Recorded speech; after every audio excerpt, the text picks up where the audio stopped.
Welcome to the series of important question answers. आज की video के अंदर आपसे सेकेंड ईयर कमर्शियल ज्योग्राफी के इम्पॉर्टेंट शॉर्ट क्वेश्चंस शेयर किए जा रहे हैं और ये सिंध बोर्ड के सिलेबस के मुताबिक सिंध बोर्ड के एग्ज़ाम्स में जो आने वाले इम्पॉर्टेंट शॉर्ट क्वेश्चंस हैं वो आपसे शेयर किए जा रहे हैं और लॉन्ग क्वेश्चंस भी इस चैनल के ऊपर अपलोड किए जा रहे हैं। तो कंप्लीट सीरीज़ के लिए इस चैनल को आप ज़रूर सब्सक्राइब कीजिएगा। तो शुरू करते हैं पाकिस्तान वाले पार्ट से। दो पार्ट हैं इसके, जैसे कि आप जानते हैं ये पूरा जो सब्जेक्ट है दो हिस्सों में डिवाइड है, पाकिस्तान और वर्ल्ड का। सो पाकिस्तान वाले हिस्से में जो शॉर्ट क्वेश्चन है वो आपके सामने है। पहले ये कि नेम द बैराज, बैराज का नाम लिखें जो कि बिल्ड किया गया है, जिसको बनाया गया है रिवर इंडस के ऊपर। उसके बाद ये कि canal on the right bank of the Indus, इसके बारे में लिखें जो कि राइट बैंक के ऊपर है इंडस के, रिवर इंडस के, उसके बारे में जो कैनाल सिस्टम है। उसके बाद ये कि कराची जो है वो मेन ट्रेड सेंटर है पाकिस्तान का, इसके बारे में लिखना है कि जो मेन मतलब किस तरीके से और क्या क्या है कराची में ऐसा कि वो मेन ट्रेड सेंटर है पाकिस्तान का। और उसके बाद ये कि डिफ्रेंशिएट करें डैम और बैराज, इन दोनों में जो फ़र्क है ज़ाहिर बात है उसको वाजे करें।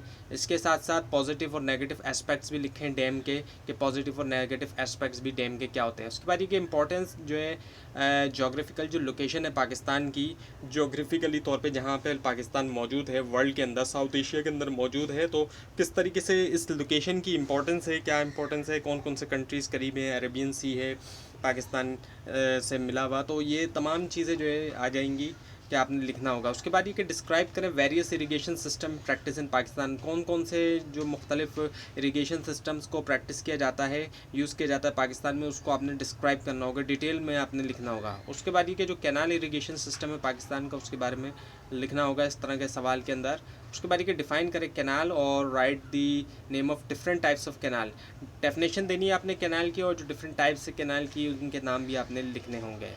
उसके बाद ये कि migration from rural to urban centres in Pakistan, अब जो माइग्रेशन हो रही है रूरल एरियाज से अर्बन सेंटर्स की तरफ पाकिस्तान में, उसके बारे में लिखना होगा। जैसा कि आप जानते हैं कि बड़े बड़े जो शहर हैं कराची और लाहौर वगैरह, यहाँ पे क्या हो रहा है कि लोग रूरल एरियाज से आके यहाँ आबाद हो रहे हैं, माइग्रेट कर रहे हैं, वो हिजरत कर रहे हैं एक तरह से, तो उसके बारे में आपने जो है वो लिखना होगा। उसके बाद ये कि give reasons for the uneven distribution of population in Pakistan, जो अनइवन डिस्ट्रीब्यूशन है पॉपुलेशन की पाकिस्तान के अंदर, उसके आपने रीजंस जो है वो देने होंगे। उसके बाद ये compare M series and N series highways in Pakistan, compare करना होगा आपने एम सीरीज़ और जो एन सीरीज़ हाईवे हैं पाकिस्तान के अंदर, उनको आपस में उनका कंपैरिजन आपने देना होगा। उसके बाद ये कि पाकिस्तान से इकॉनमी डिपेंड अपॉन एग्रीकल्चर, अब एग्रीकल्चर के ऊपर पाकिस्तान की इकॉनमी जो है ज़ाहिर बात है डिपेंड करती है, उसकी इंपॉर्टेंस है, तो काफ़ी बड़ा सेक्टर है एग्रीकल्चर का पाकिस्तान की इकॉनमी के लिए, तो इसके बारे में आपने लिखना होगा। उसके बाद ये कि what is karez system practice in Balochistan only, why is actually, अब ये जो करेज सिस्टम है इसको सिर्फ बलूचिस्तान में ही क्यों ज़ाहिर बात है प्रैक्टिस किया जाता है, यानी कि क्यों बलूचिस्तान में ही इसका इस्तेमाल किया जाता है, इस बारे में भी आपने लिखना होगा कि सिर्फ ये बलूचिस्तान में ही क्यों है, बाकी जगहों पे क्यों नहीं होता ये। उसके बाद ये कि why rice is not cultivated in tundra, explain, अब इसका आपने रीज़न देते हुए एक्सप्लेनेशन देनी होगी। उसके बाद ये कि why Quetta is not suitable for cotton textile industry, अब कोयटा जो है बलूचिस्तान का शहर, अब ये सूटेबल क्यों नहीं है कॉटन टेक्सटाइल इंडस्ट्री के लिए, इसका भी आपने रीज़न्स देने होंगे। और रेलवे की जो इम्पोर्टेंस है वो आपने लिखनी होगी, और जो प्रॉब्लम्स हैं वो भी आपने बताने होंगे, और सजेशन भी, यानी कि एक तरफ प्रॉब्लम आप बताएंगे और फिर सजेशन भी बताएंगे कि ज़ाहिर बात है क्या किया जाए। अब वो प्रॉब्लम तो है ज़ाहिर बात है, लेकिन अब उनको हल करने के लिए क्या किया जाए या क्या किया जा सकता है। उसके बाद ये state the 4 agriculture problems of Pakistan, Pakistan की जो 4 एग्रीकल्चर की प्रॉब्लम हैं, बैकवर्डनेस है, जो भी मुश्किलात हैं एग्रीकल्चर के अंदर, वो आपने ज़ाहिर बात है 4 बतानी होंगी इस तरह के क्वेश्चन के अंदर। उसके बाद ये cotton is the most important cash crop in of Pakistan, cotton जो है वो सबसे ज़्यादा हम कह सकते हैं कि इंपॉर्टेंट कैश क्रॉप है पाकिस्तान की, इसके बारे में भी आपने लिखना होगा इस तरह के क्वेश्चन में। उसके बाद ये कमेंट करना है कि बोंगार सॉइल जो है वो बेस्ट सॉइल है, अब ये क्यों है, किस वजह से, क्या है, इस पर आपने कमेंट देनी होगी अपनी डिटेल में, थोड़ा ज़्यादा तो नहीं, ज़ाहिर बात है शॉर्ट क्वेश्चन में होगा तो ज़्यादा नहीं, लेकिन एटलीस्ट आपने उसको जस्टिफाई करना होगा। उसके बाद ये कि why are the deltaic plains not suitable for agriculture. अब डेल्टिक प्लेन्स जो है एग्रीकल्चर के लिए सूटेबल क्यों नहीं है, इसके बारे में भी आपने लिखना होगा। और उसके बाद ये कि what is a dry port, dry port क्या है, और नाम देने होंगे आपने 4 जो पोर्ट्स हैं पाकिस्तान के उनके भी। उसके बाद ये given account of climate condition, climate condition के बारे में या फिर जो सीजन्स ऑफ पाकिस्तान है उसके बारे में आपने लिखना होगा। उसके बाद ये डिफ़ाइन करें Indus basin treaty, Indus basin treaty की डेफिनेशन आपने देनी होगी। और उसके अलावा ये कि काइंड्स, इंपॉर्टेंस और जो एडवांटेजेस हैं फॉरेस्ट के, फॉरेस्ट की काइंड्स कौन कौन सी हैं पाकिस्तान में, इंपॉर्टेंस क्या है, एडवांटेजेस क्या हैं, ये तीनों चीज़ें आपने लिखना होगी इस तरह के सवालात में। इनमें से कोई 1-2 चीज़ें भी आ सकती हैं। अच्छा, NHAN के नेशनल हाईवे अथॉरिटी और जो मकरान कोस्ट है इसके बारे में भी क्वेश्चन आ सकता है। इस टॉपिक को भी आप ज़रूर रीड कीजिएगा, समझिएगा अच्छी तरीके से।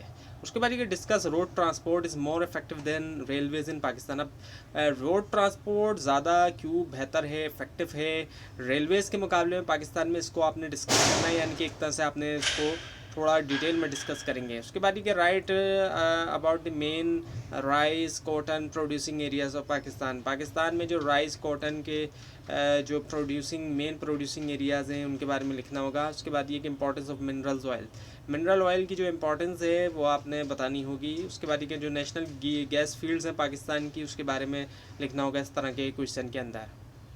इसके अलावा ये कि जो इम्पोर्टेंस है डैम्स की, जो इफ़ेक्ट है कोविड का इकोनॉमी के ऊपर, या फिर जो सीपे के, इस तरह के क्वेश्चन भी आ सकते हैं। अब अगर हम वर्ल्ड सेक्शन की बात करते हैं कि जो वर्ल्ड वाला पार्ट है, सेक्शन तो खैर BOC होते हैं, तो वर्ल्ड वाला जो पार्ट है उसके अंदर कौन कौन से इंपॉर्टेंट क्वेश्चन हैं। तो पहला ये कि इंपॉर्टेंस ऑफ ई-कॉमर्स। अब आज के दौर के अंदर ई-कॉमर्स जो है वो बहुत ज़्यादा इंपॉर्टेंट है। दुनिया भर के अंदर ई-कॉमर्स की आप देखते हैं वेबसाइट्स हैं, जैसे कि अमेज़ोन वगैरह है। पाकिस्तान में भी बहुत सारी साइट्स हैं, कई सारी साइट्स आ रही हैं, नई से नई भी साइट्स अब आती जा रही हैं और काफ़ी डेवलपमेंट हो रही है, जैसे कि प्राइज़ है, वेंस्टा है। और दूसरा ये कि इम्पोर्टेंस ऑफ इलेक्ट्रॉनिक मीडिया इन पाकिस्तान।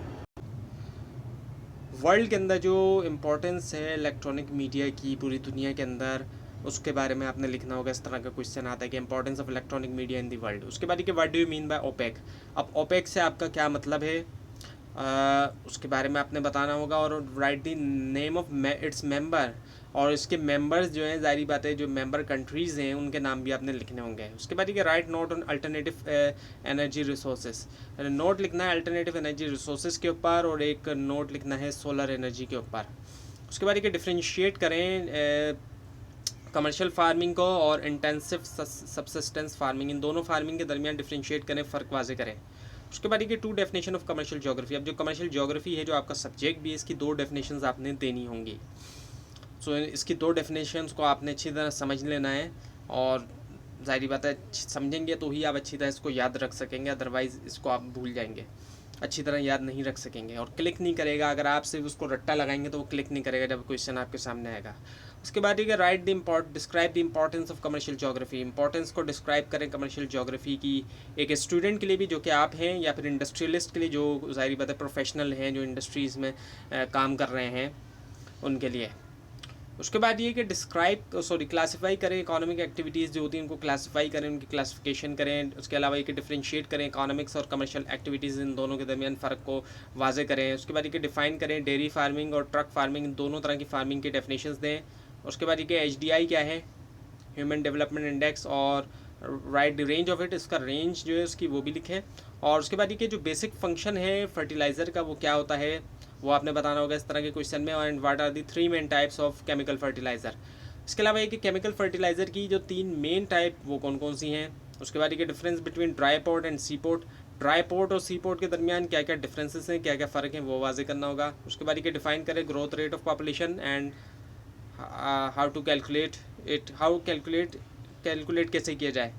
उसके बाद ये कि which geographical factor affect high population density.